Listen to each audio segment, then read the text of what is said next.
All right. Hey, everybody. Thank you so much for joining us today at rhepodcast. This is Isaiah Diesel. I'm joined with a very special guest, Alex. Alex, how are you doing today? I'm doing good. I think I'm getting sick, but other than that, I'm good. Right. I was going to say, better yet, how are your lungs doing? Yeah, they are burning, and I don't quite understand why, and then my throat's starting to get swollen up. So Well, I heard that's you always... live very close to the derailment, so Yeah, you're trying to just... Sorry, I interrupted you. No, please. I was just going to say, yeah, we've had some acid rain, and honestly, that's probably part of the reason why I'm getting sick. I'm very sensitive to stuff like that, so it's fun. All right, and you're a couple hours away from, is it Palestine or Palestine? Because I thought Palestine was where Jesus was born. So you living in the Middle East or what? No, we live in Ohio, which Sorry, is in the U.S. stupid joke. I I know. Palestine. Palestine. That's a place where the derailment was, right? I think so. Benjamin's paid more attention to this than me. I know it's a few hours away from here, and we've had some pretty crappy rain because of it. And a lot of people so we like to open up real quick before we get into the actual podcast, because we are going to be talking a bit today about I don't know, do you consider it queer identity? Okay, being non-binary. Yeah. I gotta say, this podcast, I do try to be as empathetic and respectful as possible, but specifically with this issue, I've found that it can get very confusing, especially people on the outsiders. Maybe it's just your ordinary life, so it doesn't confuse you, but other people who are looking in can get a little bit confused. So you have to have a little bit of patience with me. Yeah, no, I get confused sometimes too, especially since there are literally hundreds of identities, in like terms and stuff. I don't know all of them. I know more than the average person, but I do. Speaking of being patient with me, this is Lent, so I'm giving up coffee, and I have not had coffee in the last 4 days. So that's usually what wakes me up in the morning. So I've decided to substitute hot chocolate this morning just to get a little bit of something in my mouth. But yeah, so that normally helps to keep me alert. So if I start dozing off, just try to yell at me and wake me up. All right? You ready? Okay, I'll yell at you. Ready for this one? Okay. Here we go. Or have Benjamin drop some stuff in the background. That'll wake me up. Oh, that was the cat. All right, here we go. Ben's okay, here we go. Because they shattered. Friendly fire. Okay, friendly fire round. Are you ready? Okay. By the way, what did the cat shatter? One of Ben's favorite growlers. Ouch. Ouch. Yeah. Okay, here we go. All right, favorite 80s band of all time. I do not. Don't say New Kids on the Block. Okay, 90s? 90s? No, I don't really like music. I listen at all sometimes, but I usually get overstimulated when I listen to music. So it's rarely ever a good experience. All right, favorite pizza topping? Pineapple. I just had pineapple today. All right, favorite dog breed? Husky. We got that husky somewhere around here. All right. And let's see, your favorite book? Oh, that one's hard. Besides the Bible? Well, if you're gonna do that, I'm gonna say the Satanic Bible. I'm sorry. I don't have a favorite book. Ouch. Oh, okay. I don't have a favorite book, but I have a favorite genre. All right. So which is what?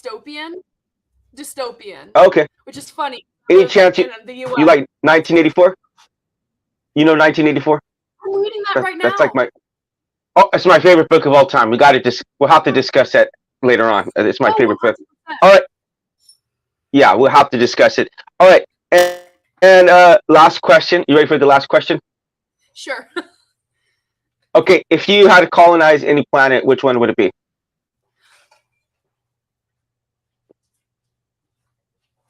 Oh.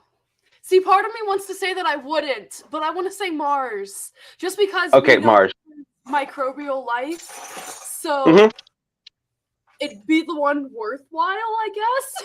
Okay. All right. So before we start off in the actual questions about being non-binary, yeah, I'm wondering if you could tell me what your religious persuasion is, or lack thereof. What is your worldview? I'm atheistic and satanic. So satanics don't actually believe in the devil. It's an atheistic. There are some satanics that do, but I am atheistic satanic. So what's the purpose of identifying yourself as satanic? So Just it depends to on troll Christians? No, some satanics, yeah. I don't mean it in like a disrespectful way though. I've seen some that do. Mhm. So my views on it is Satan is like a metaphor, if that makes sense. Mhm. Mhm. I mean, in the Bible, it does define Satan once or twice as an oppressor, or am I using that term right? Benjamin, am I using that term correctly? Is that correct? Adversary. There we go. Adversary. Yeah.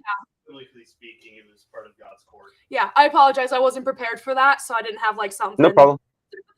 But yeah, so it's more of like a metaphor. At least with me, I don't actually think that the devil is something that like I worship or anything, if that makes sense. It's more of just like a statement. And also part of the reason, sorry.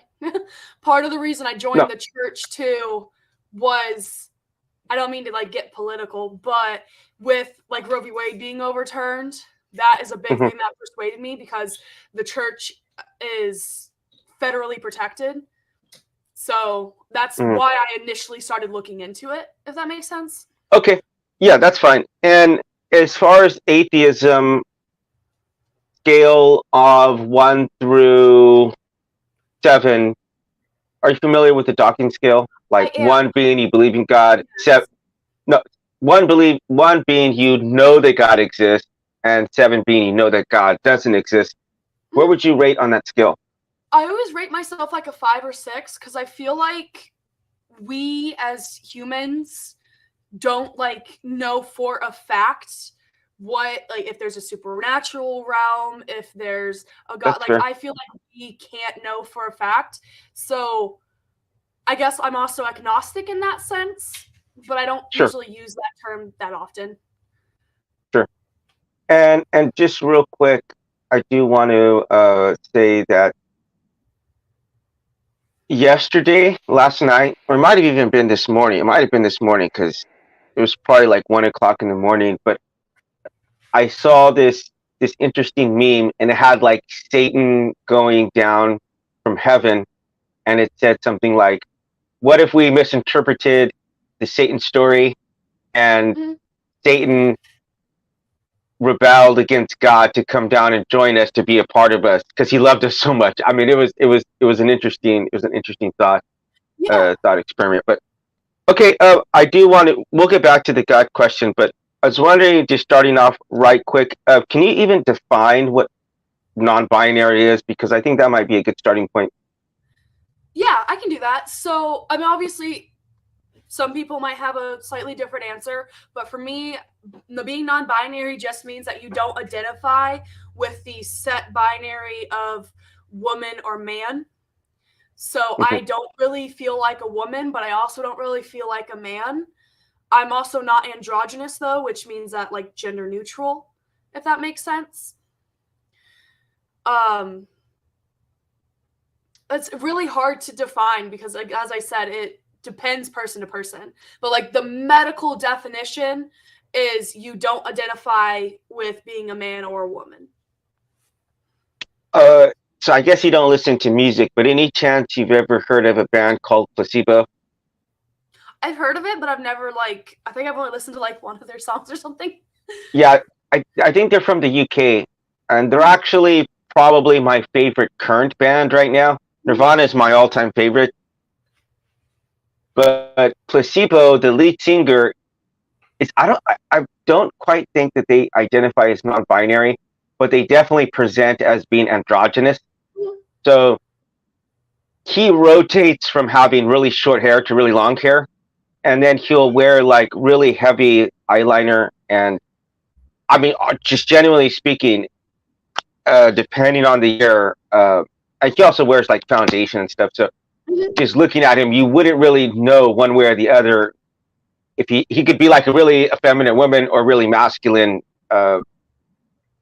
Sorry, really feminine man, really See, I told you this gets confusing, but really masculine man, a really masculine female. Sorry, but anyway, I always found his style very interesting.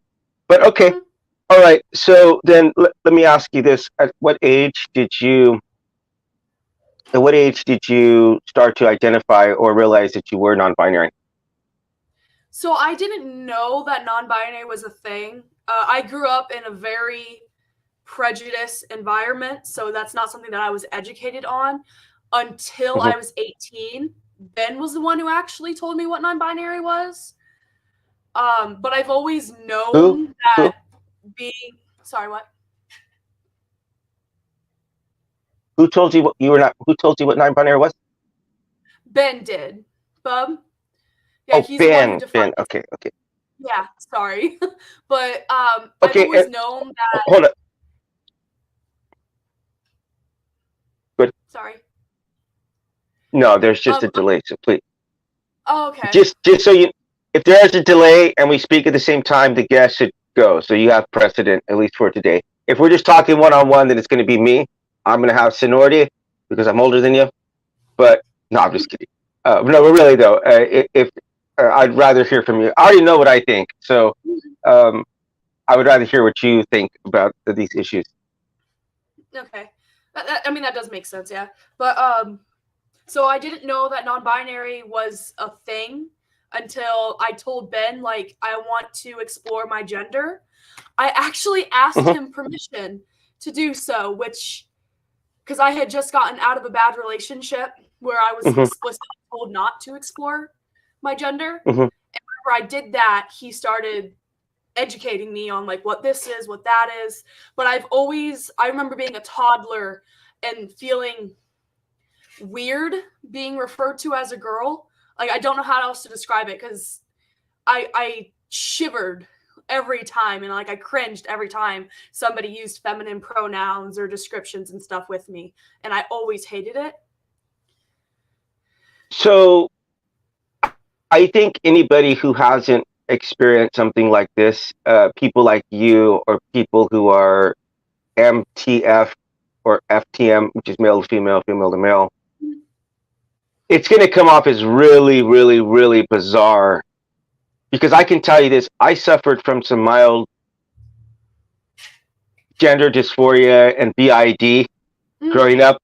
And if I had to try to explain those kind of things to someone who's never experienced it, they'll just think flat out like you're absolutely nuts and maybe clinically crazy or insane. And I can tell you there were definitely times where I felt like that. But on the other hand, I do have to, it is something real. And even if I don't understand specifically what you're talking about, I think what I can tell you that I do understand is feeling out of place within myself. That's something that they use a term to feel uncomfortable in your own skin. And one time I was dating this girl, and she was like a bombshell. And I mean, we actually met off the internet. And when she looked really thin from her profile, not thin, but not like anorexic thin, but like thin, like, yeah, no, she had a very nice body. She said she had a very nice body. But whenever I went to see her, she texted me. She said, and I didn't know this at the time, that she had some kind of eating disorder. But she said that, he says, just to let you know, I'm not like a size 4. And I was genuinely expecting like I had gotten like catfished. where you wind up meeting someone and they're like just totally different from what Yeah. their pictures look like.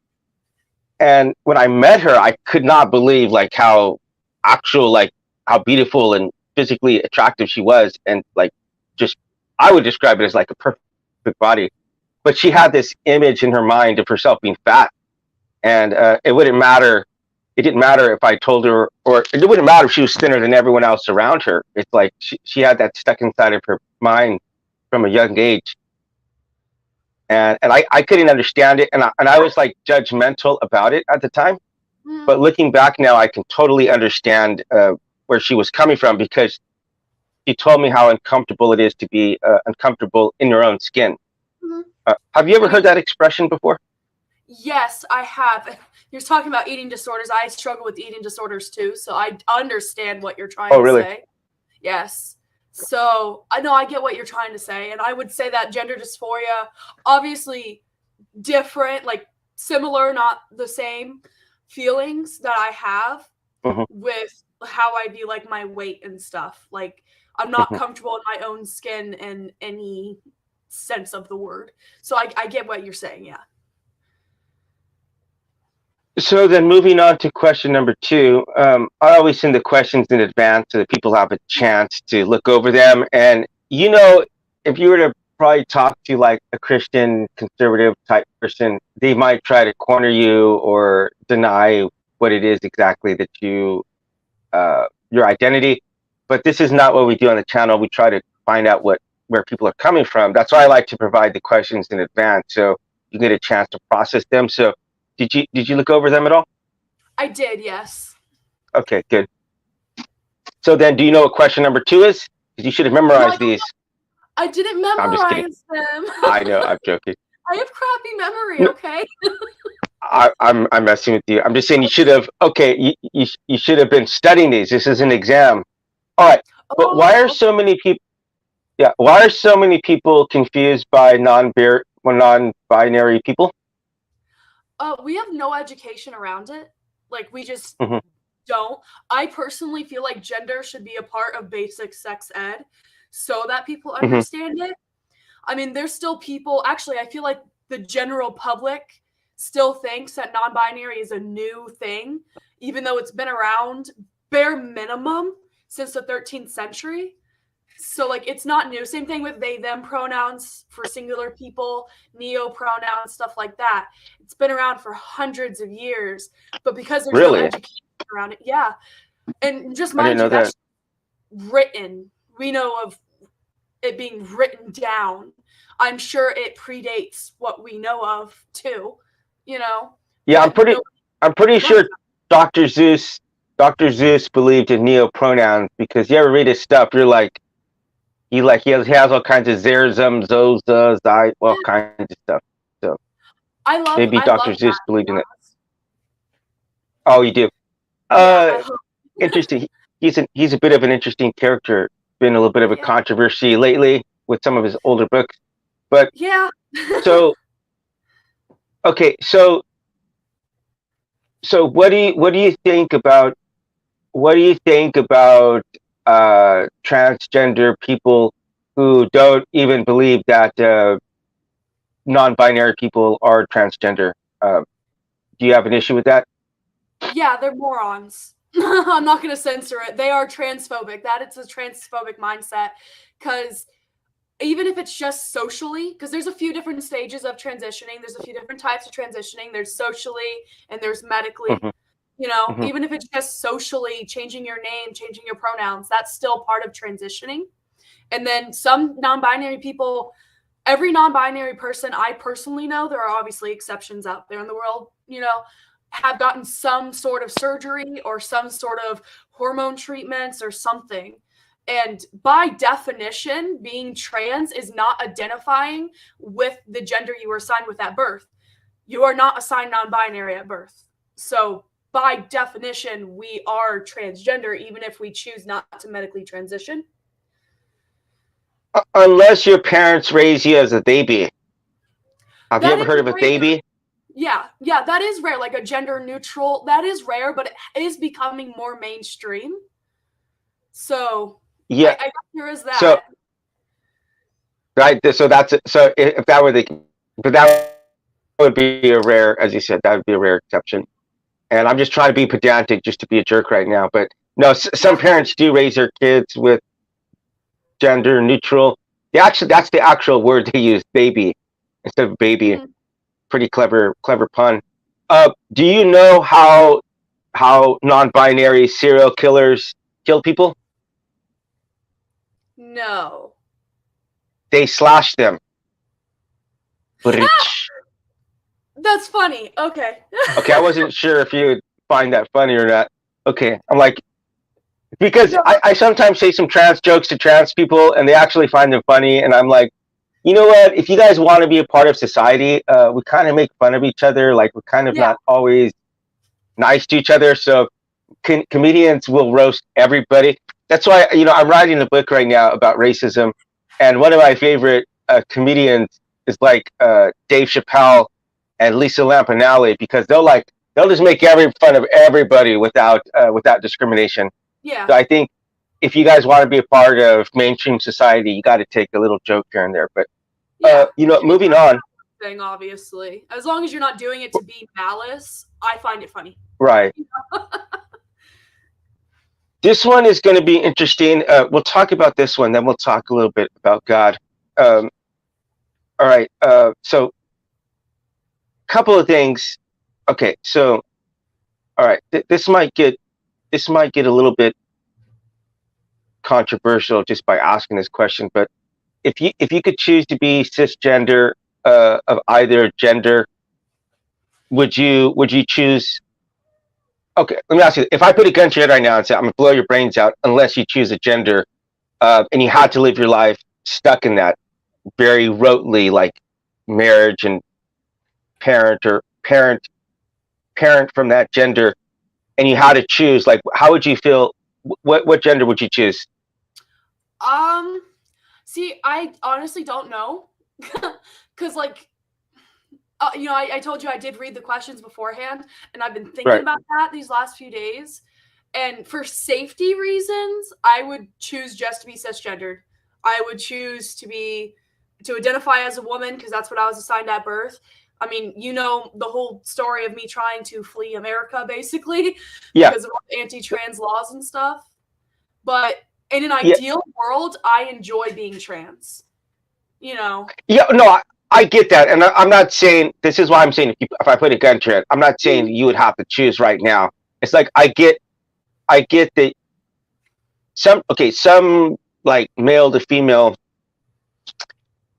trans people, that's a really difficult transition to make. It's a lot easier if you were to try to transition from being female to male. That's easier. But anyway, not that either of them are easy. I'm sure they both have their challenges, but it would be less difficult. Let's say less difficult to pull off. But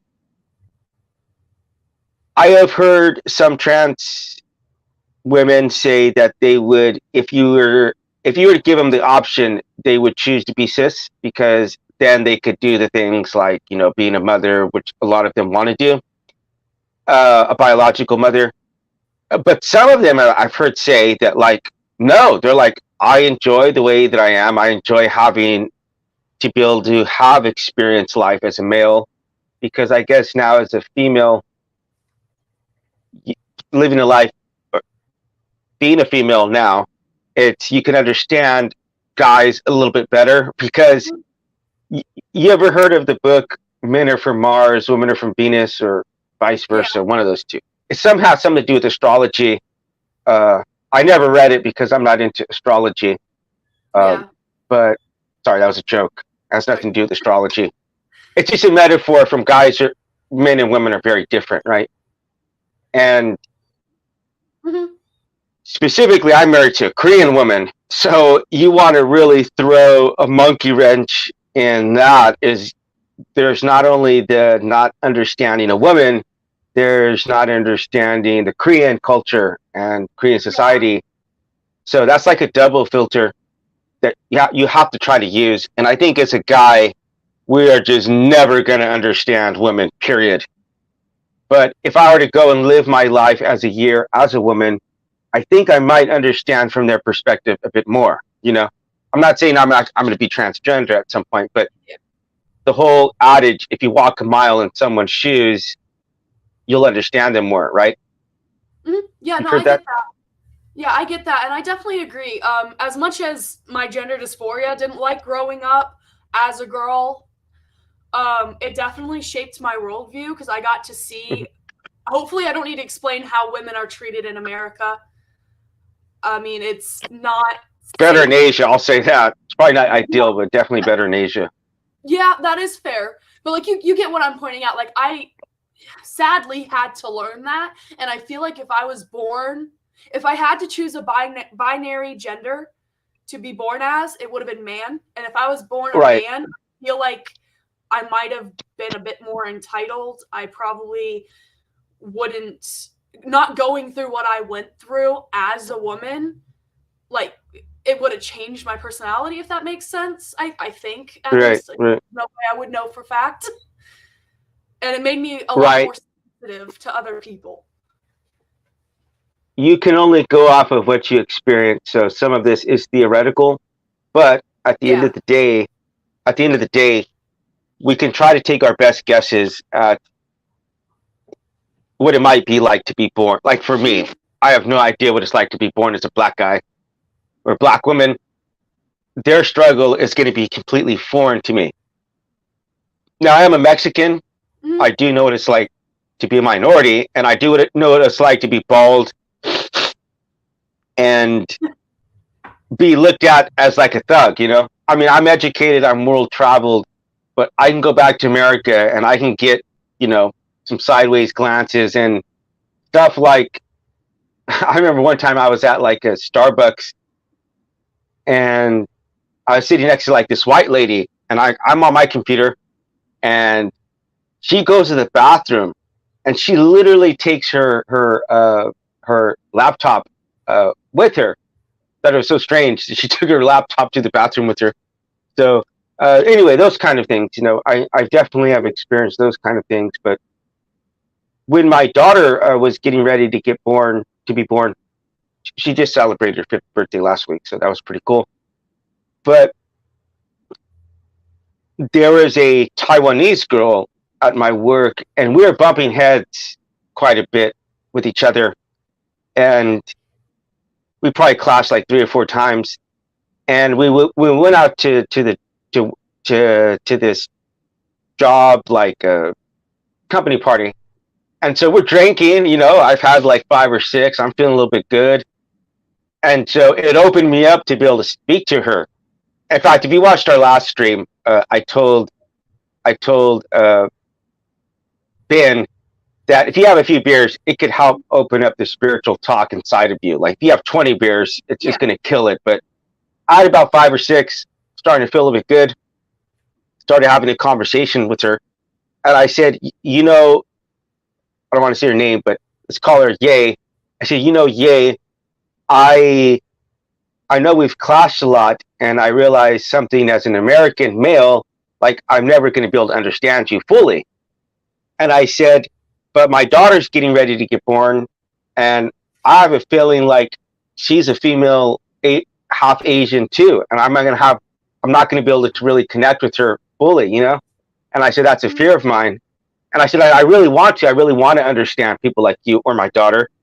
And then she said, "Yes, Isaiah, but understand your limitation," and I didn't understand what she was saying at the time, but with deeper reflection, I came to understand something, that what she was saying was that even if I try to understand this woman from Taiwan, and she was like 20 years old too, so I had like a good 10, 15 years on her.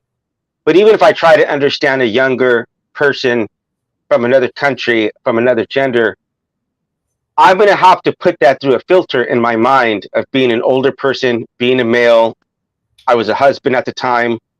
There's all these different filters I'm going to have to use in my mind to try to get to where she is to understand her.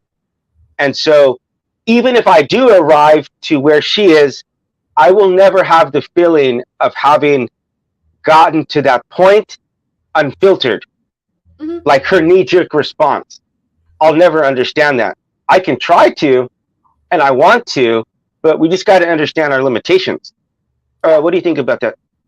No, that makes sense. Like, you can only understand what other people go through to a certain extent. Like, you use black people and what they go through as an example.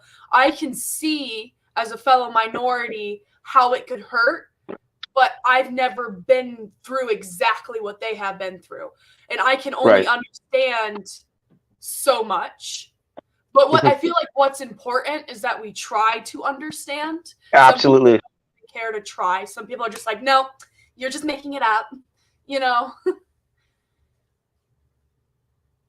Do you think that's what that's a knee-jerk response that a lot of people feel towards non-binary? Yes. I do. How so? Sorry. No, how so? Oh, I thought you said also. I thought I interrupted you again. Sorry. So more often than not, unless it is a fellow non-binary person, people's response is to say, like, you're just saying that because it's trendy. You don't actually have gender dysphoria. You don't actually, like, go through anything similar to any other minority. And honestly, it does hurt when people say stuff like that, because I've been assaulted. I've been legally discriminated against, like the anti-trans laws that have been passed. I've been denied jobs, etc., because of my identity and wanting to be, like, having he, they pronouns when I look like a woman, you know? So what people don't understand with having that knee-jerk reaction is you are dismissing hundreds, possibly thousands of years of people's experiences. Because like I said earlier, we know for a fact it at very least goes back to the 13th century. And people just, they don't understand. Like what I said earlier about the lack of education, people's knee-jerk reaction more often than not to hearing somebody's non-binary is you just want to be a minority. Mm-hmm. Like, you just want to be oppressed, when that's not the case. It's a hellscape, you know? So, have you ever heard of the expression transgender? Transgendered? Yeah, that. No. Trender. Okay. No, actually, I haven't. I can kind of guess through context what it probably means, but I right. It means like people who are, well, you know, social contagion. If, like, okay, you mentioned that, so let's roll with it for a second. Let's just assume that I am a straight male, but let's just, for the sake of this argument, I'm a cis straight male, okay? So let's say I'm hanging around, I have a bunch of let's say I have a bunch of transgender friends and a bunch of gay friends and stuff. For me, I'm going to feel like an outsider. So the number one thing that I could do and I'm not saying this is with you, this is hypothetical, purely hypothetical, because I'm not going to go and start transitioning to be a female because I'm cis, and I'm not going to go and date males because that's I'm not attracted to males. The one thing I could claim is that I'm non-binary, and that would be something I could do to try to fall underneath the LGBT umbrella. By the way, did you like I made the little thumbnail. Did you like that's a non-binary flag, right? I for didn't the thumbnail? Give me 1 second. You did it? I didn't actually look at it. Sorry. I think it is. Oh yeah, thanks a lot for not looking at my work. I'm so evil. I'm pretty Look, that is the non-binary Okay, flag. okay. See, I didn't even know that was actually even a thing. That and the transgender flag. I just thought the rainbow flag was like a catch-all, be-all for everyone. But yeah, it is. Anyway, the point being is that it seems that like if all your friends are, if you're, especially for younger people, you know, and with the advent of TikTok, where ideas can be sent around very easily, it seems as though there is like a peer pressure element to it. Social contagion. What would you think about that? I can understand. I'm sure that does happen. Don't get me wrong. but I feel like it doesn't happen nearly as often as what people think. Because like I said earlier, most non-binary people do actually medically transition. Not all of them, and they're still valid, you know. So if it was just a fitting in thing, we wouldn't mutilate ourselves to do it. You know, like I don't know a single trans person, non-binary or binary, that enjoys having to recover from surgeries. It's something that gives us euphoria, and it's something that helps our mental health, but like it is painful. Shooting yourself up every day with testosterone, very painful. You know, so it's like not something that people usually actually do to just fit in, if that makes sense. Yeah, I get that. And on a side note, this is just a house cleaning thing, but it's been I keep hearing it's been there. Yeah, he's in the background. Can you tell Ben he's fired? I'm permanently replacing him with you. I'm permanently replacing him. Yeah, you're done. Tell him you gotta hit the road. No, are you kidding? That's a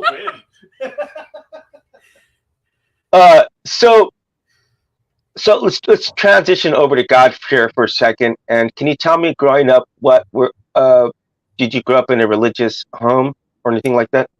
Yes. I'm very confused about what denomination. Thank you so much. I usually don't struggle saying that word, but you got what I was saying. My family was, because we kind of bounced around from different churches. There was a time where I was at a Catholic church, Protestant church, Baptist church. I think my mother, just as long as they believed in the Christian God, she didn't care what church we went to.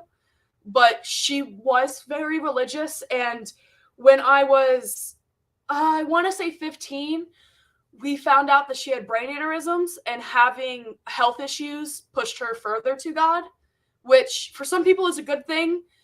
For her, it wasn't, because the more religious she was, the more toxic she was.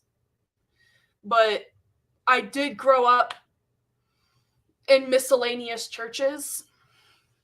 We should talk about you spoke about.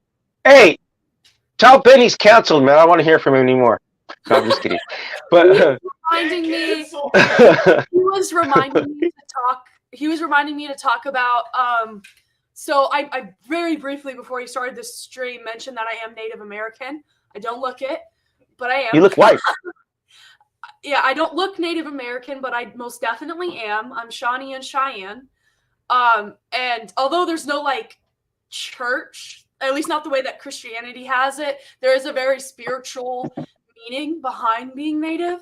I personally don't believe in a spirit, but growing up I did, so I viewed it differently back then, if that makes sense. So I guess it's not really organized religion, but it's still religion. So okay, let me ask you a few things. First of all, how old are you, if you don't mind me asking? I am 20. I am very young. You're 20. See, you're not supposed to ask a woman her age, but because you're not a woman, I can ask you. Sorry, that was a bad joke. That's my non-binary joke for this stream. But okay, 20. So you're really young. You're I would consider you a zygote. Yeah. Means you're just. Ben and I always make jokes about the age difference and stuff too. Well, how old has Ben? He's 36, so he's what? 16 years. Yeah. Yeah. So we always make jokes about that age gap too. So. And how long you two been together for? Like officially. Few years. Officially. Few years. Like a year. Unofficially, like 2 years. Yeah. All right. Yeah, that's how relationships work. Okay. Yeah. So at what age did you start identifying as an atheist? Give me a quick second. I have to like go back in the archives a little bit. I started questioning religion, like hardcore, not just a question here and there, hardcore questioning it when I was 14. I didn't call myself atheist. I kind of went back and forth between questioning and being Christian. until I was maybe 17, though. Mm. So it took me a few years of questioning and like going back and forth to be like, yeah, this just isn't for me. And so you've been non-religious now for 2 to 3 years, you would say? Yeah, something like that. Yeah. It hasn't been long. Actually, if you're 20 years old, I would say you should be an atheist. I was an atheist at the age of 20, and so that's a good year to start getting out and exploring. And this isn't an exaggeration, but I've probably changed worldviews about 20 times in my life. Oh yeah. I haven't changed in the last 9 years though, because 9 years, 5/16 actually will be 9 years I had an encounter with Jesus Christ that absolutely changed my life and rocked me like to my utter core. And like this journey saw me going to many different countries and looking into lots of different religions. And I am so utterly grateful that I had that experience, because I was really heavily indoctrinated as a kid and basically forced at gun barrels end to go to church and to be a Christian. There was so much pressure that my parents put on me. And even as put like this, the pressure was so strong that even as an atheist, I still went up and preached at my father's church because I had so much anxiety and stress about my parents finding out. Because the last time I ever saw my mother, I told her I didn't believe in God, and she didn't even want to like acknowledge me. She stopped pretending like I was there. You know, I tried to talk to her. I went home for Christmas, and she was upset because I got an Eye of Ra tattooed on my chest. You know this, the Eye of Ra? Yeah, I know what See it is. I got all the world religions like tattooed on me, but she was so upset because I posted that on MySpace. You're probably not even old enough to remember MySpace. And explain to me what it was. Okay. You really don't. Wow, you really don't. That was a joke, but no, it hasn't been around for 10 years. So you were probably like 10 years old at the time.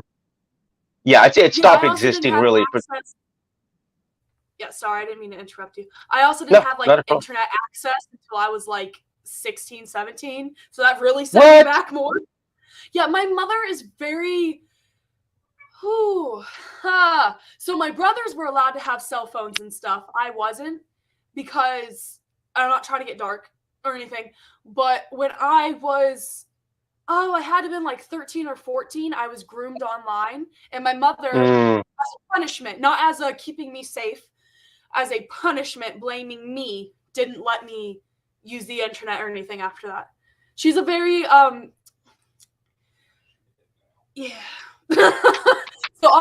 why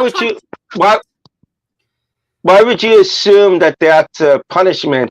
I think, like right now I have a daughter, she's 5. She does have a phone, but it's a very limited phone. Mm-hmm. I'm not sure if that's like really a thing in America, but in South Korea, kids can have phones where they can only do certain things. Like even if, for example, she gets on YouTube. I mean, listen to this. This is pretty funny, because I got on to her phone and I went onto my channel because I wanted her to sub my channel, and so I subbed my channel, and then I got on to look at my videos, you know, and probably only like 10 of my videos were even accessible to her. Okay, because I guess she might have had some kind of children's filter, and we sometimes talk about some.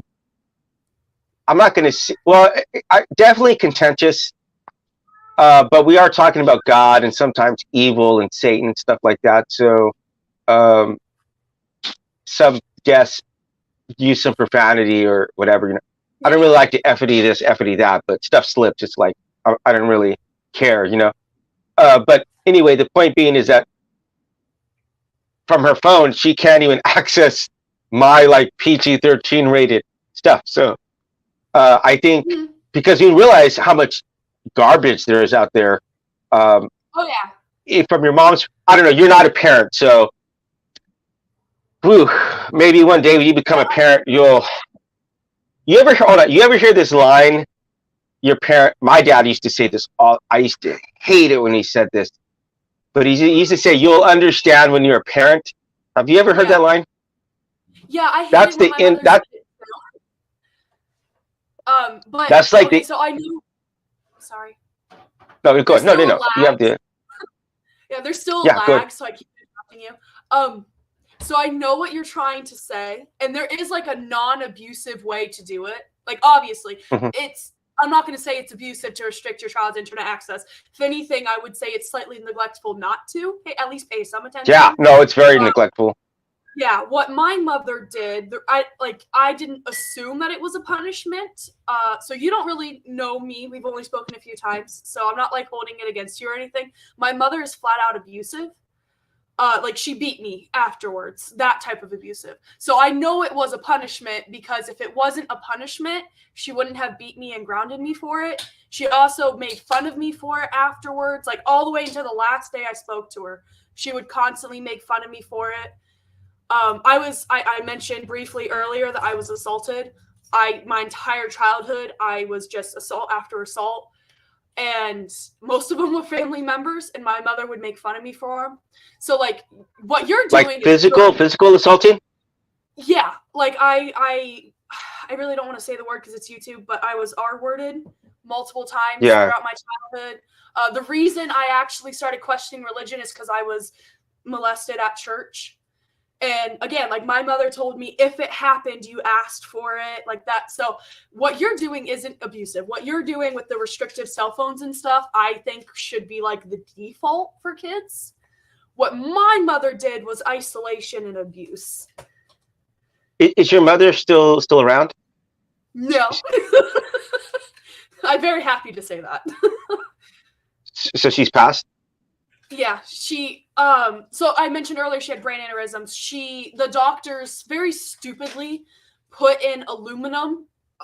It was brain surgery she had. She had aneurysms in her brain, and they very stupidly put aluminum to replace the skull part that they took out, knowing she was allergic to it.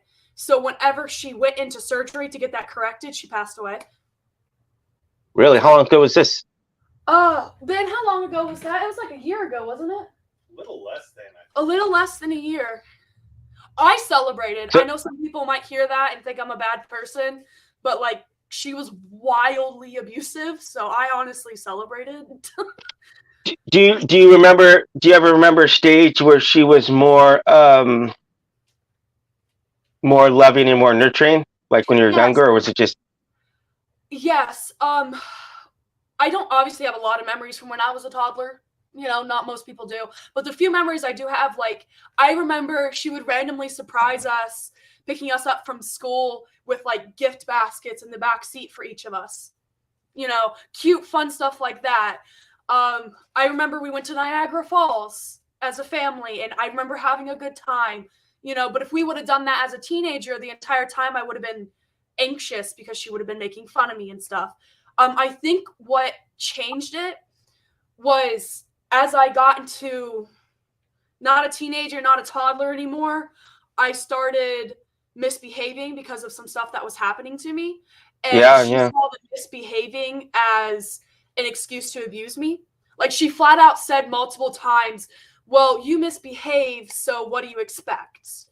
But like I was misbehaving because I was being assaulted on a regular basis. I was lashing out because of that. And I even tried telling her that, but she flat out didn't believe me. So she blamed me for that stuff. And I also feel like she blamed me for my father was really abusive. And I mean, he tried killing her while she was pregnant with me. That level of abuse. Jesus.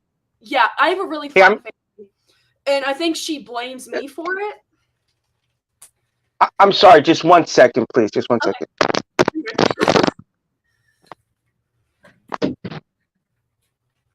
He's off the crying at this kind of darkness.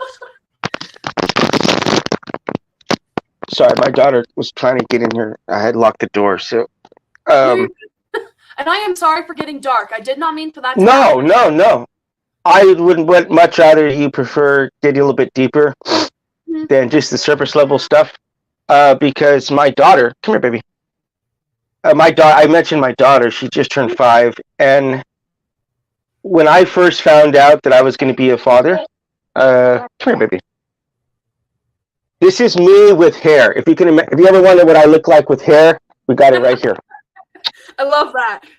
Well, now you know. Here's a little phone. Here's her little phone where she can access a couple of YouTube, mostly children. She really likes. Do you know what pororo is? I do not know. Pororo is like a Korean penguin. She really likes that in Pikachu. She loves Pikachu. Oh, okay. Even though I've heard it's demonic and of the Satan, but yeah, she likes it. No, my parents are really into like this is of Satan, that's of Satan, Dungeons and Dragons, and so I look back with the way that my family raised me, and I experienced probably a lot of the similar things that you have, probably a lot of. And the thing is, I genuinely, at some stages of my life, like genuinely hated my parents and didn't even talk to my father for years and years.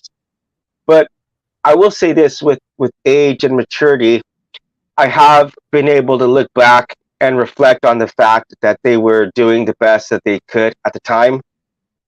Even some stuff they did was questionable. I'm writing my 3rd book right now, and I talk a bit about some of the stuff, growing up as a minority. And one of the things my mom did, and specifically that I mentioned in the book, is, did you ever see the movie Creepshow? No, but I've seen memes about it, so I have some context. Okay, just a little bit. So it's kind of like Twilight Zone, or it's similar thing to that. But there was this one where there was this wooden statue, and the wooden statue, he's a Native American actually, and he winds up coming to life and killing these kids who kill his owner. And spoiler alert, and there actually happened to be a similar Native American statue at this like pawn shop, and so I was freaked out by it. And so whenever sometimes I would be out in public, or we would be driving around, and we would I behave. My mom would like start driving in that direction. She's like, "Okay," I said, "I'm going to go take you to see the wooden statue," and I was like traumatized as a kid. But I really do understand that she wanted me to be a ethical person, and when I personally found out that I was going to be a father at the age of 35, and I can't even believe that this thought ever even went through my mind, because I know how messed up I am as a person and how much growth I needed to come along. And I remember thinking the best thing I could possibly do for this child is just to kill myself, because this child would be so much better off without having me as a father. And I said, like, now, knowing how much she's made me grow and change, my perspective is completely different. I can't even believe that the thought ever entered into my mind to leave my child alone in the universe. It baffles my mind that I could even entertain that for a minute. But I will say that along the journey of being a parent, you make a lot of mistakes. Some mistakes you're like, I can't even believe I've done this, like, but you're doing the best that you can with whatever resources you have. And hopefully you read some of my writings and you'll understand a bit of my journey that I've gone on, and about how, you might not always have the same perspective that you have today that you might have in 10 years. You might look back, especially if you are ever able to be.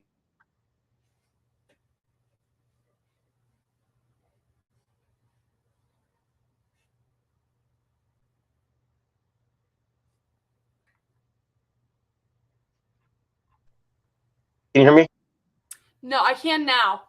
I was trying to see if it was my internet connection or something. What was the last thing you heard me say? when you said if I ever get around to reading your books, which now that I know you have books, I probably will. At least Yeah, I mean, it's just morbid curiosity. I really think you should. I'll send you my second one, and hopefully, it can give you some insights. But like, there's nothing I could have told my 20-year-old self that would have made any sense to him. So there's only, like I said, I could share with you what I've experienced, and you have to go through certain things yourself. Like you'll never understand my journey, and I'll never understand yours. But we could take some time to try to learn from each other. So I do want to get back to the non-binary issue. Yeah. We have number 4 is, should society provide third spaces for non-binary people?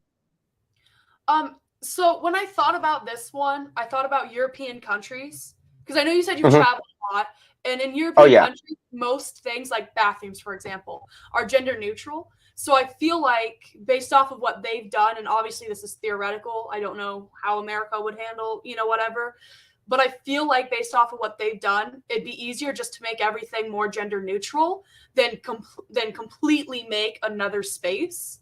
And that way, too, like everyone feels welcomed except for the bigots, but we don't care about them.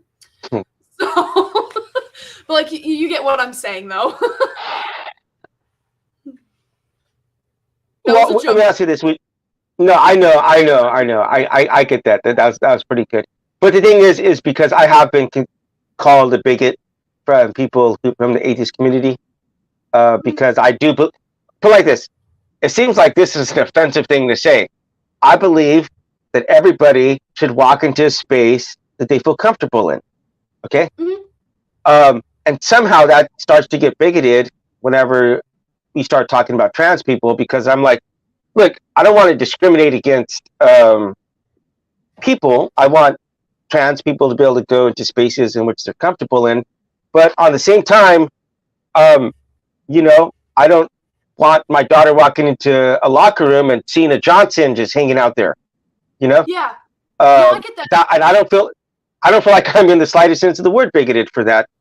But so let me tell you specifically, because you mentioned Europe. It's not exactly what you might call gender neutral, as you just said, but I have seen a lot more individual stalls that go up to the ceiling, which is really great. I really like that fact. So it's like you couldn't theoretically look over someone's stall or look under the stall. And I'll just tell you this: I'm personally really freaked out in public bathrooms, so I try to avoid them as much as possible. Same. Because I hate pooping next to someone, and I hate hearing people poop.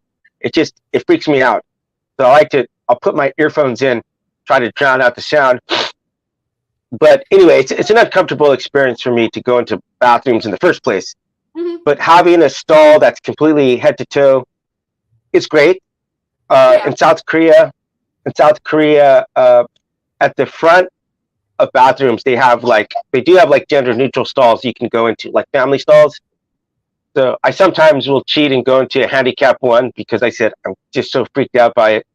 But I think that's a good thing to have, like gender neutral places where people can go into if they feel more comfortable there. What do you think? No, I completely agree with you, and I understand too, like not wanting your daughter to be exposed to certain body parts, especially like too young. I get that. I don't think that's bigoted. I understand what you're trying to say. And I think that the stalls that you're explaining would be a lot easier than like making a third bathroom in every single building or something like that. And obviously there are other spaces that we could make gender neutral as well. It's not just bathrooms. That's just with trans people, the first thing that gets brought up. Yeah, I'm going to put a picture right now of me in, where was it? Man, so many things in Europe, because I know you're planning on going to Europe, and we'll discuss that in a second. But so many things they do are like, oh my God, that's so much better than in America. Like, I'll just give you one example, and this might seem like not really, like kind of trivial, but pretty cool. Especially people like me. I have a really small bladder, Mhm. so I sometimes have to pee like every 30 minutes, especially if I'm drinking coffee, which I'm not doing right now. So thank God for that, or thank the universe for that. But specifically, when you go to see a movie, halfway through the movie, in the middle of, like, I would say whenever there's no real action going on, they'll give you like an abrupt 5 minute break. Okay, so in this 5 minute break, you could go pee or get some. Some people go for a smoke. Some people, just whatever. You get some popcorn. It's really smart for business, right? Get some popcorn. But those kind of things they do, and then also to, like, in a lot of Mediterranean countries, like around 3 or 4 o'clock, they'll take like a siesta, which means everybody stops working and gets like a coffee, I like which that. wouldn't really benefit me right now because, yeah, I'm not exactly happy about giving up coffee, just so you know. Yeah, I am giving it up for Lent, but I'm not a happy camper right now. I'm getting a little bit grumpy. Yeah, I get But that. My doctor keeps changing my diet. I do not listen about the coffee. I tried. I'm supposed to be on a low acid diet, and uh-huh, coffee has a lot of acid in it. uh-huh. So I'm not supposed to be drinking it. And I tried for like a week, and I can't do it. So I get that. I don't know how you're doing it. I know, I'm like 4 days in, and I'm trying to find this picture right now. I do want to post it because I'm looking at all my pictures through Europe. I was there for 2 weeks. And really quickly, can you tell me a bit about your journey trying to get to, I think, Germany? Yeah. So right now, our goal is, in order to finalize everything, I have to like get to Germany and go to one of their federal offices. Hmm. I was told that a very easy way to get there, since I'm learning German, but I'm not fluent, so getting around in an area that I'm unfamiliar with might be a little difficult. So what I was told is, as soon as I land, I'm supposed to go to a security guard or a police officer and tell them that I'm seeking asylum and I need help getting to the office. But once I Hmm. get there, everything will be finalized. I have a lot of paperwork already that I have to turn in when I get there. I've spent the last 6 months doing research on like anti-trans laws because I have to prove Hmm. that I am in fact under attack and I'm not safe for one reason or another. And so it's a long process. Can you tell me a little bit about the laws that are going on right now? Because I live in South Korea, so a lot of this stuff, it's just genuine ignorance about what's going on. So. Yeah. So to start, I'll do the one that's fresh in my mind that I just did a video on right before we started this stream. And it's Utah Senate Bill 16. And it completely bans gender affirming care, including gender affirming care that's not medically transitioning, like hormones, HRT, surgery, stuff like that. It also Hmm. bans therapy. Because like for gender affirming care to get treatment, you have to go to therapy. You have to get diagnosed in most states with gender dysphoria in order to get the treatment, which would be transitioning. And for minors, it is completely banned if this passes. And most states are Hmm. doing bills like that. Mind you, the suicide rates for trans people are wildly high the younger you are. So like Hmm. trans teenagers are the most vulnerable. And these politicians, I feel like there's no way they don't know that. There's no way they don't. Um, Another very serious one is not new. Hmm. 35 out of obviously 50 states and then 5 territories, it's actually legal, 100% legal to kill a trans person. So like if I were to come out to Ben, and hypothetically he wouldn't hurt me, but hypothetically his response to me coming out would be to panic and kill me or harm me. He could use what's called the trans panic defense, which is in most of the US and territories, and get away with killing me. So the fact that in most of the US it's legal to kill trans people in certain contexts, I will say, in certain contexts is very fucked up. When I tell people about that law, they flat out don't believe me. And like, I get it. That sounds like such an absurd thing, but it's a thing. And it does get used. It actively gets used to this day. It's not like one of those laws that are outdated that never gets used or anything. Like, it still gets used. There's just no media coverage on it. So you are trying to seek asylum in Germany? Mm-hmm. Why would you choose Germany? Oh, by the way, just real quick, let me show you this. Okay. This is from Rotterdam in the Netherlands. If you can see that. So it looks like a closet, right? It looks like a closet. So you can't look under, and you can't look over, which is really great. I love that. There's so many things I love about England. I'm not England, but Europe. They have a lot of things like. Mm-hmm. I mean, I'm just writing this book about this. You see the police walking around, and like France and Belgium, and they have like these fast food style hats on them, and like you couldn't possibly get any more non-intimidating than that, you know. Yeah. Like I was there, and I'm like snapping selfies with these dudes and stuff, and they're like so cool, and you know, you could go up to them and talk to them, and be like, hey, you know, where's this at? And they're like just super nice, super accommodating. I really enjoy that overseas. I found very frequently that they're just a lot more, specifically with the police, they're a lot more open with people, and they're not like, oh, you know, there's a police over there. It's like, oh, this guy's here to help me. I pay his salary, and you know, this is a relationship that we need. Because we positively need the police out there. You know, this whole defund the police is absolutely obnoxious.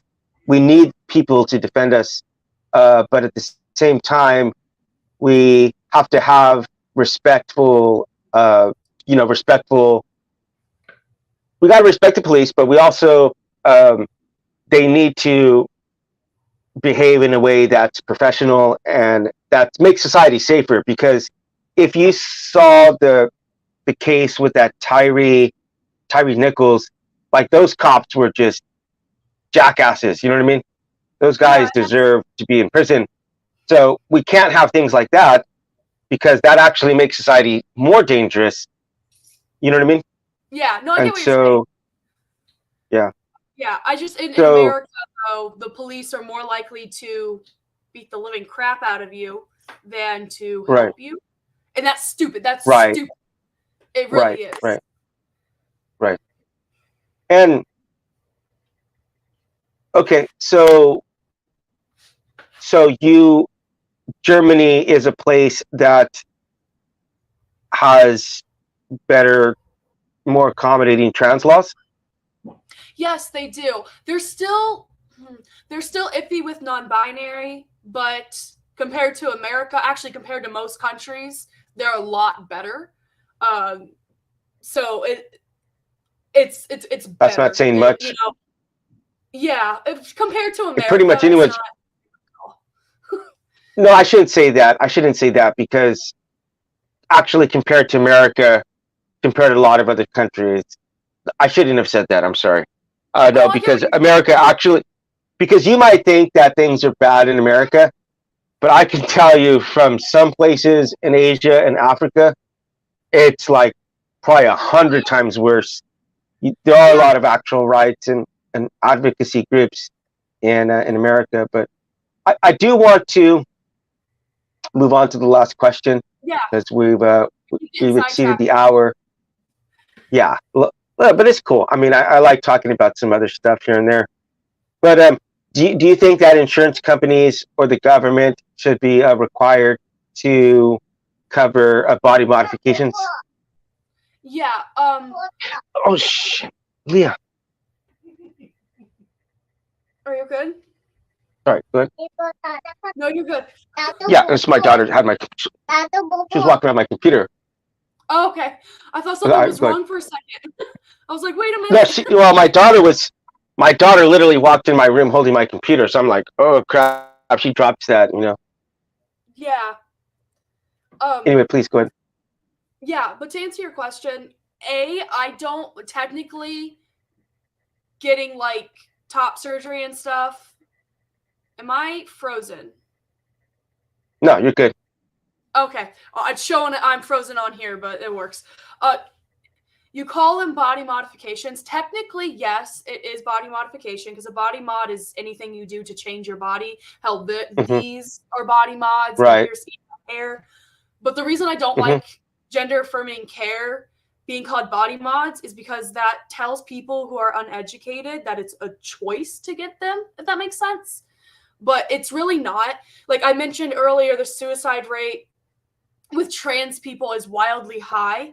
And if your only two options are kill yourself, or in some cases be killed because being cis passing can save your life sometimes, those are your options compared to getting surgeries. It's not really a choice, if that makes sense.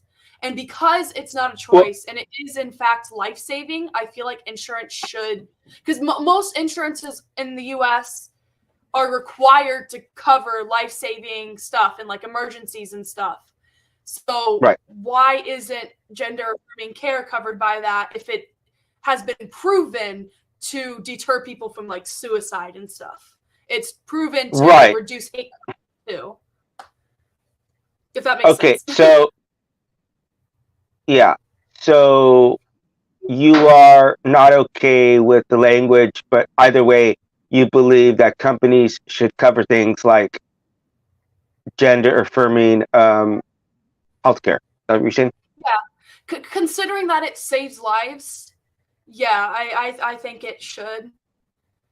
Because I just want to point out something that is a little bit contradictory that you said, though, because if you are more likely, as you said, if you are cis passing, you said that could protect you.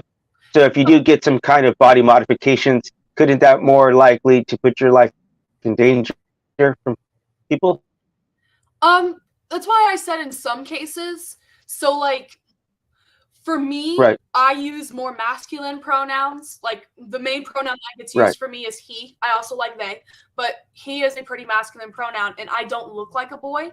So because I use masculine language to describe myself, but I don't, like I have tits and, feminine body parts, I am more likely to be hate crimed than somebody who looked like a traditional man.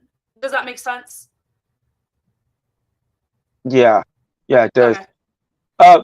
So speaking of pronouns real quick, first of all, I guess I accidentally misgendered you. I don't remember that, but I'll take your word for it. So apologize for that. But no, you're good. I have been convinced that I should use people's pronouns, preferred pronouns, even if I don't personally accept them. Like even if I don't accept someone's identity, just as a sort of formality, I should do it just so that, because I don't want to trigger anybody, Yeah. So I don't want to trigger anyone. I don't want to be responsible for anybody having a bad day. If that's going to cause you to have a bad day, I simply, in no way, shape, or form, want to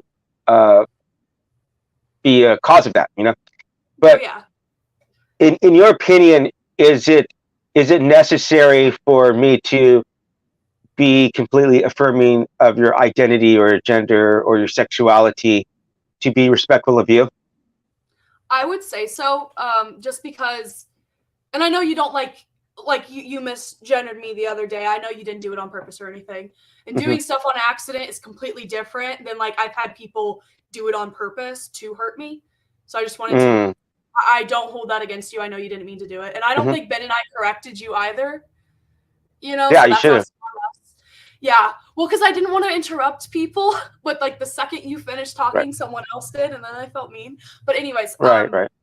When I first came out, Ben's family, like, they pretty much refused to use the correct pronouns and stuff.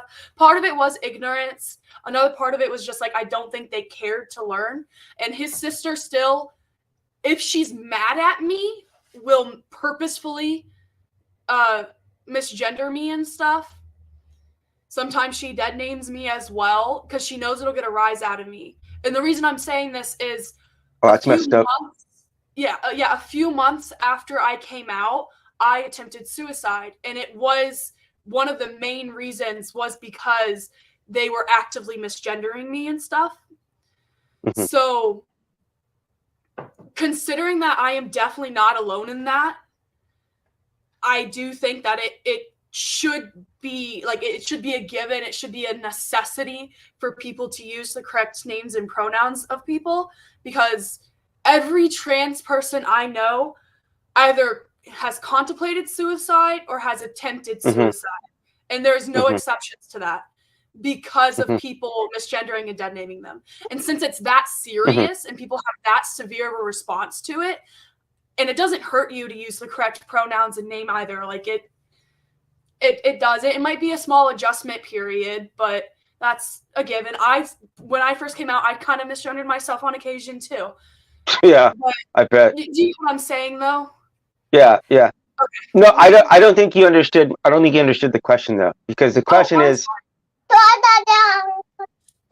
Give you guys a kiss, baby. I think your daughter. My daughter's. Yeah. Ben said that your daughter stated it better. My daughter is. She actually makes a lot of cameos. She photobombs a lot of my streams. So I'm sure at some point when she grows up, she's gonna try to come back and sue me for some back revenue for being featured in the videos. Maybe get like a whopping $2 in court or something like that. So no, I don't think you understood the question. So the question is, I'm not going to dead name you. Well, one, I don't know your dead name, but even if I did know your dead name, I wouldn't do that, and I certainly wouldn't misgender you on purpose. But let's kind of like relate this to being a Christian. Like, I'm a Christian, and you don't believe in God. So if I told you that I had an experience with Jesus Christ that changed my life, you wouldn't accept that as actually taking place in the real world. Is that correct? Yeah, I wouldn't like make fun of you or anything for it, and I wouldn't belittle your experience, but to me, I would see it as a more scientific explanation, if that makes sense. Sure, and that's fine. And honestly, what your or anyone else's opinion of that as an atheist or agnostic doesn't affect my identity in one sense of the word. Like, I know what I experienced. That's more than good enough for me. But the point being is that, what if I were to tell you that you have to believe that I experienced this, or you hate me, or you're Christophobic, or whatever, religiphobic? For me, I feel like that's the same exact situation that I'm in as a cis male, straight cis male. Like, I can respect yours or any trans people's identities. I'm certainly not gonna try to vote and try to do things that are gonna harm people. But at the same time, it's like, just as like with 1984, when that guy's trying to. Wait, have you read the book? I started reading it. I'm not too far into it, but I don't care if you spoil it for me either. but no, I'm not going to spoil it. But there's a part where he's trying to.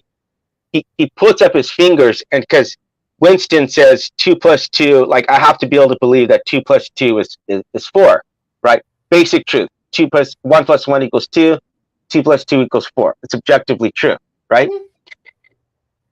So there's a scene in which the guy's trying to convince him that this is actually 5, right? And he's actually torturing him to try to get him to accept that. And then at some point he says how many fingers do I have? And Winston says, I don't know, because he keeps torturing him whenever he says 4.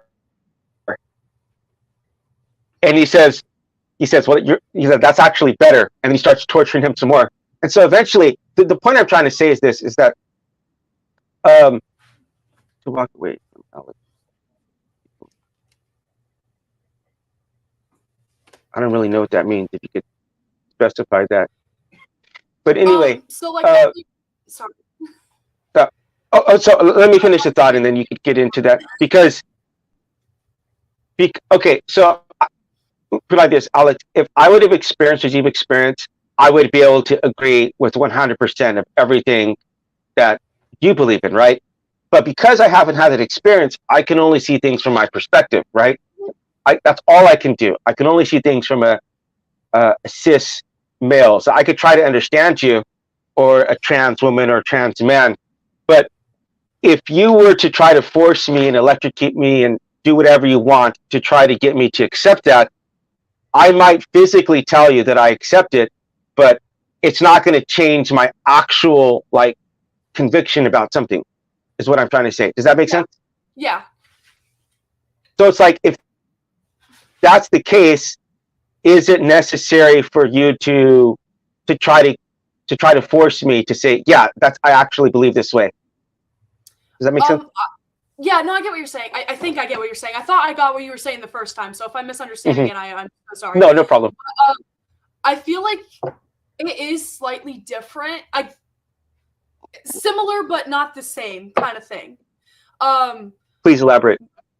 With being trans, when people are blatantly being transphobic and like purposefully misgender, purposefully dead naming and stuff, usually it comes from an uneducated standpoint. So what I think would solve the issue would be education. Like you were talking about torture, for example, and stuff. That wouldn't solve anything because you're right. It would only, whenever you torture someone, they tell you what you want to hear. They don't actually learn anything. Right. But with transphobic people, at least like 9 out of 10 of the time, it's just being uneducated. And it's not inherently their fault either. Like I said earlier, like we don't learn about what it is. People think that gender is like a hush, don't talk about it thing. I mean, some of the laws that are being introduced that I've been talking about on like my TikTok and stuff flat out state that it's illegal to talk about gender and sexuality in school. So like, when it comes to something that is due to miseducation, I feel like it's slightly different, if you get what I'm trying to say. Yeah. I will, I get that. Okay, a bit. I will say this because I just want to interject this point. I do think that that's not an appropriate topic to have at school, but it has only to do with having emphasis on education. Because I could take you to a school here in South Korea, okay, and I could show you this kids walking around in uniforms and behaving and listening and being at high school levels when they're in the 6th grade in some topics as American compared to American kids. So there's a strong emphasis on education, and the idea is that if you allow everyone to come to school dressed up however they want, maybe even revealing parts of their body or body modification, it can be distracting at school, and you're at school to learn. And so if there's other avenues to explore sexuality and stuff via online or school or social groups, that's no problem with that. But at school, the purpose of school is to get educated. So, hi, Purple. Yeah, I think I get what you're saying, but the reason I think it should be in school is because you do sex ed in school. Because let's be honest, it sucks, but parents aren't going to teach their kids this stuff. So right. It kind of I can't believe that. Yeah, like my mother flat out. So it boggles my mind that this is an option. But at my school, I don't know how other schools do it. My mother, if she gave a note, it said that I wasn't allowed going to sex ed. Oh, wow. Classes. Yeah, so I didn't get education. I didn't know what a pad was. I didn't know what a tampon was. I didn't know what a condom was. Ben showed me. Really quick caveat. When I was in high school, I graduated in 2005. I needed parental consent to go to sex ed. It's messed up. Like, no. When I was, so I'm not trying to but I had sex as a teenager, And keeping in mind that I had sex as a teenager, I didn't see a condom until I was like 19 years old. Wow. That's the type of education I got. So for me, I feel like gender and sexuality, just an introduction to it, not like a deep dive, just an introduction. No, that makes sense. Sex ed, you know? But America's sex ed sucks. Okay, yeah, that actually is a completely different point, because I completely and utterly believe that it should start a lot sooner too, because we got it in 6th grade. And I do want to tell you a funny caveat. We'll be wrapping up within 5 minutes here, but I will tell you funny, not caveat, but a funny story with this, because when I was in 5th grade, all the 6th graders were like, "Oh, we took sex education. We got to see girls' boobs. We got to see vaginas and all this stuff." And so when I got to 6th grade, exactly, they had to send the consent form, because that's actually completely, I don't have any problem with that, because I would want my daughter to get sex education at school, but sex education is going to start at 6 years old with my daughter, once she's able to understand her parts, and that these parts are private and they shouldn't be touched by anybody, not even me, then, I don't want to delegate it to the school, is what I'm saying. Like, that's something that I simply cannot believe that my parents never even had the conversation with me. It baffles my mind to think about that, because it's dangerous. It's actually just flat out dangerous. And I actually had so much hatred and resentment towards my father. That was one of the reasons why I didn't talk to him for all those years, is because he didn't give me that education, and it turned out to be dangerous for me. So I would have, I want to, as a father now, to promote that in, she's 5 years old, not exactly going to understand the concepts totally, but once you start getting a little bit older, the next year or two, it's going to be something I'm very, very, very, because I don't want to see what happened to me happen to her. Sorry. I do want to finish this story, because we had to take that paper to my mom. My mom was like, minister. I'm like, I was so dejected, because I'm like, here, just click the X, because I'm like, I know there's no way my mom's gonna allow me to see this material. And so I was completely and utterly morally destroyed. And when she gave it back to me, I saw an X on the yes. It was like the greatest day of my life as a youngster. Yeah. But I realize now, in retrospect, though, like, they just didn't want to do it themselves. And again, I cannot understand that. But I understand what you're saying, if you're going to at least have the introduction as far as gender with sex education. But as far as like having teachers indoctrinate the kids, I would just say I'm personally against that, because you're at school, you should be there to learn about education. And if you disagree with that, I would just have to say, maybe when you go to Germany, come over here to South Korea, and I'll show you the difference between a Korean school and an American school, and then you might change your mind on that. You never know. No, But so I from what I understand, though, yeah, I agree with you here, Orange. Can you tell me very, very specifically about the stream that we're planning right now? We're organizing to raise money for you. Yeah, okay, yeah. It took me a second. I'm like, what? Okay, yeah. So I think Perp and Ben are the two main people who are working on it. I don't know enough people to, I just don't know enough people to help. But they are trying to do one of the 24-hour fundraising streams to help me get a plane 24. ticket. Wow. Yeah, to help me get a plane ticket to Germany so I can finalize my political refugee status, which I found out today only lasts 3 years. But if America's political climate worsens or stays the same, like if trans people are still treated the same or worse, it'll automatically be renewed. So I guess that's interesting. But Yeah, I need $1,400 just for a freaking plane ticket. Actually, I found some tickets. Are you close to Cleveland, Ohio? I'm close to Columbus, and the cheapest one I found was $900. But the issue with that is I wouldn't be able to bring my service animal with me, which apparently makes it more expensive. But if I don't bring my service animal with me, there's a reason I have them. Let's just say that. So that apparently makes it more expensive, which I think is a little right. Oh yeah. Well, especially if they have to put him underneath, though, it's just like a luggage thing. So I think my girlfriend had to travel like that, and I think she had it was like $200, but that was for a domestic flight. I did find a ticket, by the way. I was looking for that, so I did find one for $600, but that's not factoring in the dog. Or is it a dog or cat?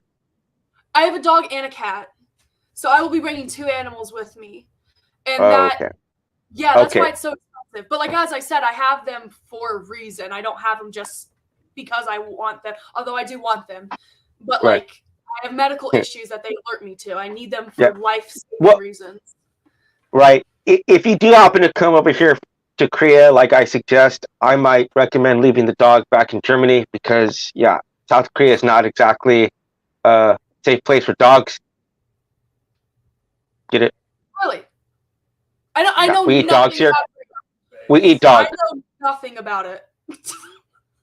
I know the bad Korea. I know that place. I know the bad Korea, but I know nothing about the good one.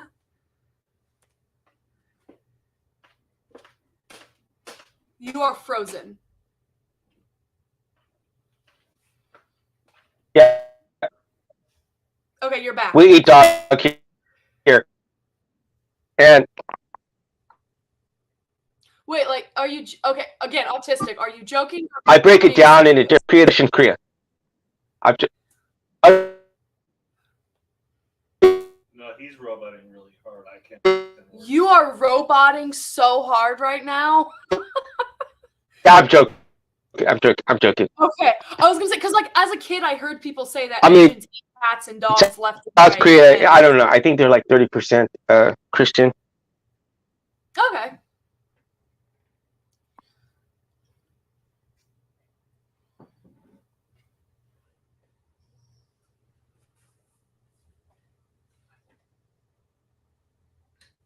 Okay, then we're going to close out.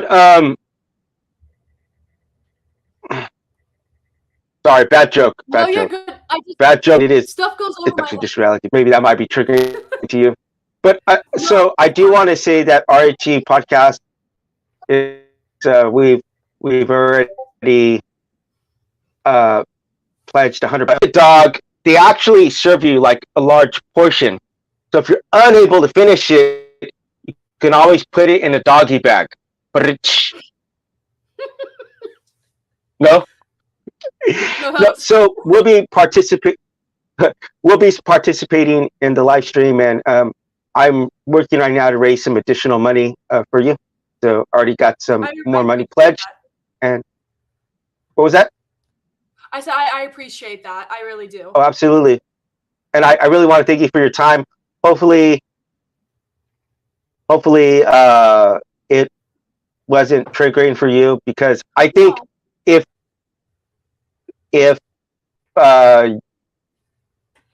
things are going to get better, you have to have more conversations like this, even if they get a little bit rough, a little bit tough. Not having the conversations does not help, and just demonizing people for me who don't understand, you know what I mean? Like, that's not going to help the situation. And I think what you said, education, if you're given the opportunity to, torture someone or educate them, it would be better to educate them, right?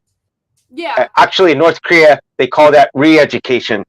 You're probably going to have to look up that joke, because that might have flown over your head again. But yeah, it probably did. All right. Anyway, thank you for your time, and stick around for a second afterwards. And I'll talk to you briefly, and I'm gonna leave you with this outro. Thanks again. Thank you for sharing your journey with me. I'm sure I'd have to talk to you again to have some follow-up questions, because these topics, I'd never try to solve them in a single podcast. We usually have like 2 or 3. So we'll have some follow-up and some other ideas to explore. So thanks again for your time, and leaving you with this outro. If you're not subscribed, be sure to do so. And yeah, look us up Facebook, Instagram, and Twitter. Here we go.